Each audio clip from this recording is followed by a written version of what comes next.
My name is Mark, and at the age of 24, I started planting trees on this piece of land in Portugal. At the beginning, the soil was dry, compacted, and poor in organic material, exposed to extreme heat and seasonal drought. There were few trees and very little shade, very little fertility. But since then, a lot has changed. Over the past 6 years, more than 160,000 trees have been planted here, and they have completely changed this place. Entire fields have been transformed from unproductive pastures into multi-layered forest ecosystems. The birds returned, water retention improved, food production increased year after year. But the process was far from linear. There were droughts, frosts, heat waves, financial challenges, thousands of trees lost, and many other unexpected events.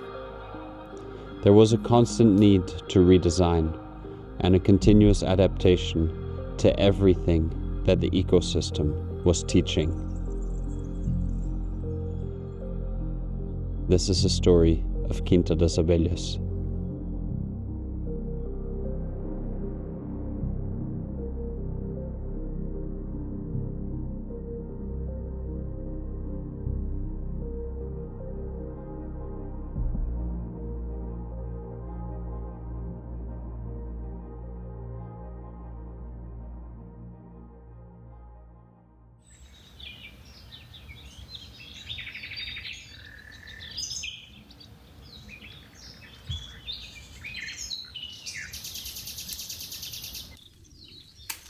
My journey into Syntropic agriculture began years earlier when I first met Ernst Götz. The encounter with him marked a pivotal moment in my life, as I saw someone who had spent his whole life doing exactly what I dreamed of doing one day. During my internship on his farm, what fascinated me was not only the productivity and health of his plantations, but the underlying logic behind them. The greater picture with which he sees the whole planet. The idea that agriculture could function as a process of increasing life rather than diminishing it. That human intervention, when focused to optimize ecological processes, could actually create incredible acceleration in the recovery of ecosystems in crisis.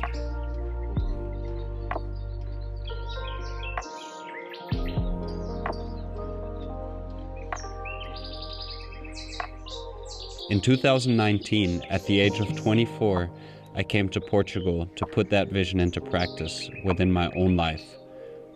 I found myself in a landscape very different from the humid tropics where I had studied under Ernst. Mediterranean climates have a number of challenging properties.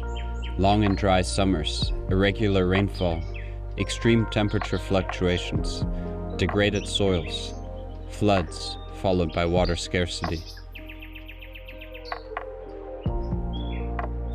Many people believed that the dense forest systems could never function here, but to me that challenge was a huge motivation. At the time, I was very fascinated by Greek mythology, and in all of their stories, they described the ecology of the places they visited. The landscapes they described were very different from what exists in the region today.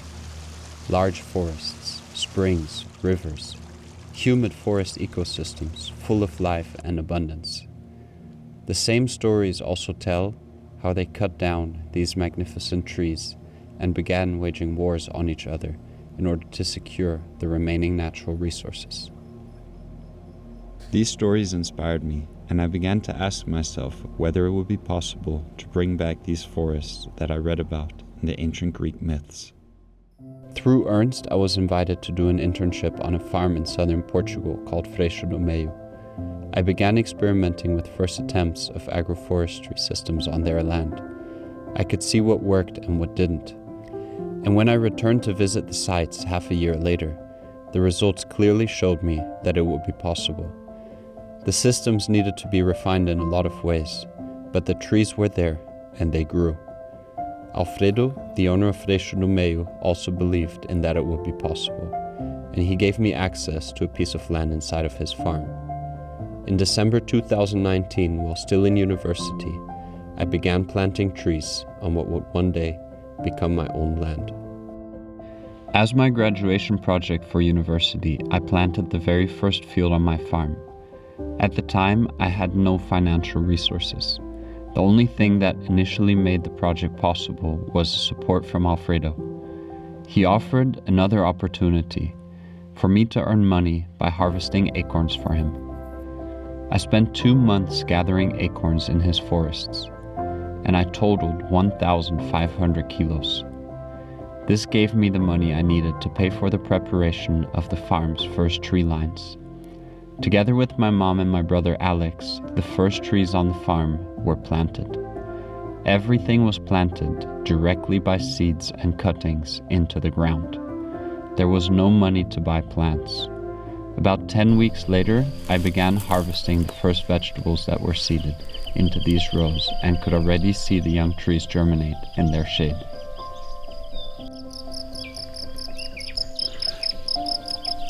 When the trees started growing a few months later, the visible results impressed everybody.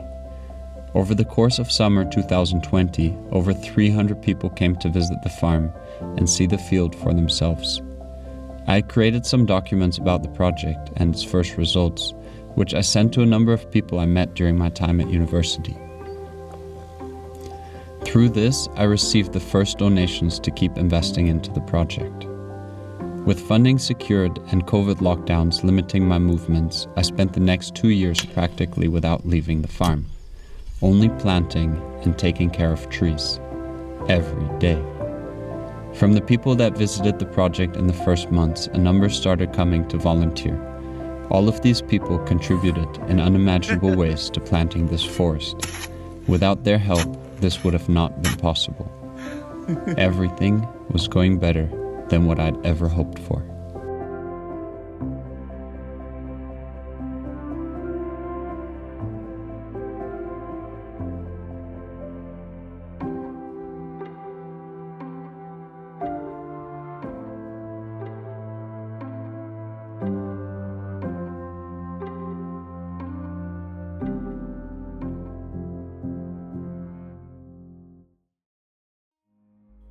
A lot of this changed during the summer of 2022.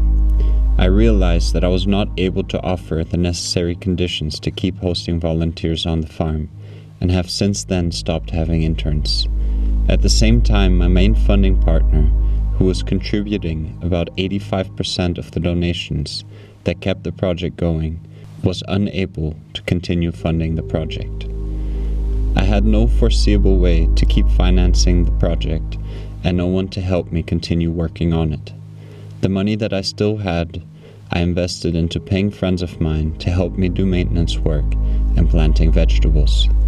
I was hoping that the vegetable crops would give sufficient income to keep the project going, but I had no experience producing and selling vegetables. In the fall of 2022, I invested the last amounts of money I had into 2 new plantations.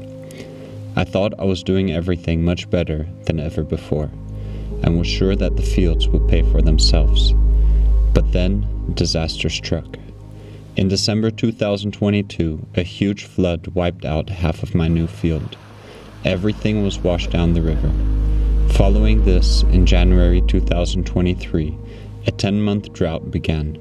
I experienced the coldest winter to date on the farm that year, and between January and March, I recorded over 45 frost events, with temperatures reaching down to -6 degrees.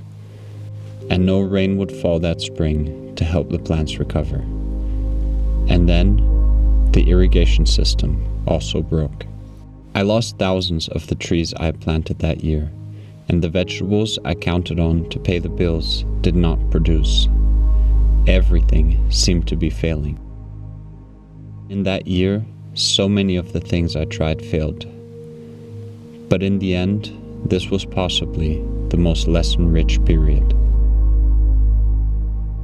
Luckily, an opportunity arose to implement agroforestry systems in a farm nearby, a job for which I would be paid. Through this work, I was able to balance the bills and get the irrigation system repaired. I also offered the first workshop on the farm, which further helped me to keep the project going. All revenues were immediately reinvested into the farm, and I kept building up these revenue streams to continue supporting the project. During the summer of 2023, while looking at everything that didn't work from the months before, I realized that I needed to change my strategy.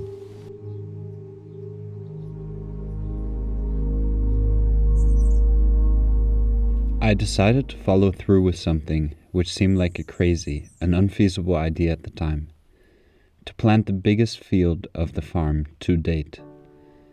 All plantations I had previously done had a maximum size of 3,000 square meters. They were planted with little space between the tree rows and were mostly focused on water-loving species like poplars, willows, citrus, figs, and walnuts. It turned out that with the limited amount of water that I was supplying to them, they were not able to grow reasonably well in this climate and soil. Until now, most soil preparation had been done manually, but the scale of this new field would not allow me to do that. So I looked for solutions to mechanize the soil preparation. With this new field, I decided to make the rows further apart and focus on more drought-hardy species. I shifted from citrus trees to stone fruits, and from poplars and figs to mulberries.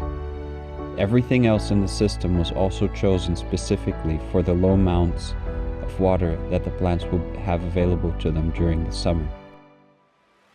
I also decided to risk something I had never done before, but always wanted to try: to plant in completely dry soil at the end of the dry season, trying to time the planting just before the first rain. As I was planning this implementation in August 2023, I needed to choose the dates on which I would begin planting. But how would I know when it would start to rain? So I decided one thing: to time the plantation so that it would be done exactly 3 days before Ernst would arrive on the farm. With the dates fixed, I began inviting past workshop participants, previous volunteers, and friends to come to participate in planting this field. In September, soil preparation began. The irrigation system was built and the plants were delivered. After subsoiling all of the tree rows, we mulched them with a generous layer of waste materials from neighboring farms. October 9th, 2023. 20 people came together for a 5-day volunteering event. Everybody extremely motivated to begin planting. After spending the morning on the field with everybody and explaining the first steps, I remember collapsing in my room from tiredness. 3 weeks of non-stop physical work to get everything prepared now took their toll. I accepted my condition and took a nap on my bedroom floor. When I woke up 45 minutes later, the group had already planted 1,600 olive seedlings, what I thought would have taken the whole day. I joined back in with the group, and the group spirit helped me push through. 34 degrees Celsius, under the strong October sun, shining down on the Alentejo plain. During this week, the incredible group energy kept us going at all times. With our head torches, we would continue planting until late into the night, and some of us would wake up in the dark at 4 a.m. to start distributing trees for people to begin planting as they woke up. We danced, we sung songs, and planted trees at all hours of our waking day. On the 3rd day of the planting, the weather forecast shifted. Cloudy weather and a slight chance of rain for the 5th day were announced. After 4 days, we had planted over 50,000 tree seedlings. We spent the 5th day doing finishing touches on the field. We distributed seeds throughout all the tree lines, mulched the trees, and planted extra ones in weaker areas. On the evening of the 5th day, the rain arrived, the very first rain in 10 months. And 5 days after finishing the field, on the day Ernst arrived, a huge storm brought over 40 millimeters per square meter of rain to the farm. Everything had worked out, and it all began to grow.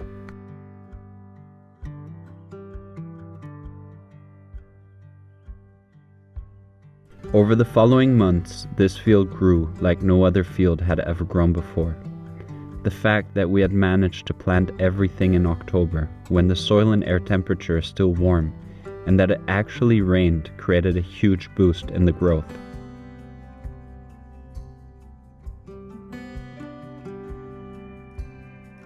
By the end of February 2024, the cover crops were partially already 2 meters tall, and the fastest growing support trees were just behind them.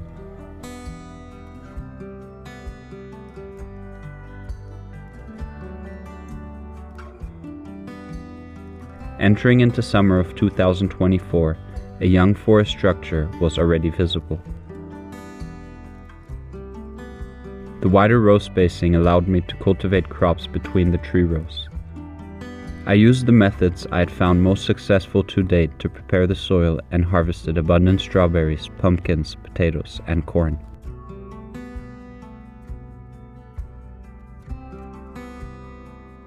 Fast forward another 2 years and the field has actually grown into a productive young forest. The pruned eucalyptus trees grant the structure for everything else to grow underneath. Tagazaste and Buddleia plants offer additional early succession support. Almonds, plums, and apricots are carrying an abundant quantity of fruit for their age, while grapevines climb up to fill the niches in the ecosystem. In the shade of all of this, a mix of over 20 species of native forestry trees are growing up. Between the majority of all the tree rows, cereal crops are maturing. In select in-between lines of the field, the first potatoes of the season are being harvested. Strawberries produce abundantly in other parts, and tomatoes grow up the trellis, shading salads in other sections. All of these plants grow together to make one coherent system. All of them have their function in the ecosystem and are strategically placed and integrated into relationships with other plants to fulfill a complete picture. Aside from the organic material brought in the beginning, there has never been any other fertilization or soil amending. No crop protection products for any of the crops growing in the system have ever been used. Irrigation has been modest at all times. 7 years after first arriving in Portugal, and 6.5 years after I began planting trees on Quinta das Abelhas, a lot has happened. Over 160,000 trees planted into 10 different experimental agroforestry fields, together creating one consistent block of green in the Alentejo landscape. What used to be an unproductive pasture has turned into a multi-layered, food-producing forest ecosystem which contributes to regulating the microclimate, is a home to thousands of birds and animals, and produces more than 85% of all the food that I eat. Every year I notice a huge step forward in the productivity of this landscape. Frost events become less common, as the evergreen trees create a buffering effect. Heat waves are more tolerable. Flood rains are immediately absorbed into the soil and slowly released through the farm's water spring. The organic material in the soil helps to retain humidity in the ground during drought spells. When you arrive on the farm, you can smell the difference and feel the humidity on your skin. All crops grow with no signs of pests and diseases. The forest that exists here today is still very young. Many of these systems are only beginning to enter a productive stage, but every year the land becomes noticeably more fertile. And every year it becomes clearer to me that agriculture does not have to exist in opposition to nature. It can become a process through which life continuously increases. But this is not the end of this project. In fact, as I've now finally come to a viable concept, I consider it to be only the beginning. If you have enjoyed this video, please press the like button and subscribe to my channel to stay informed about future releases. If you have any questions or would like to suggest topics for future videos, feel free to post a comment.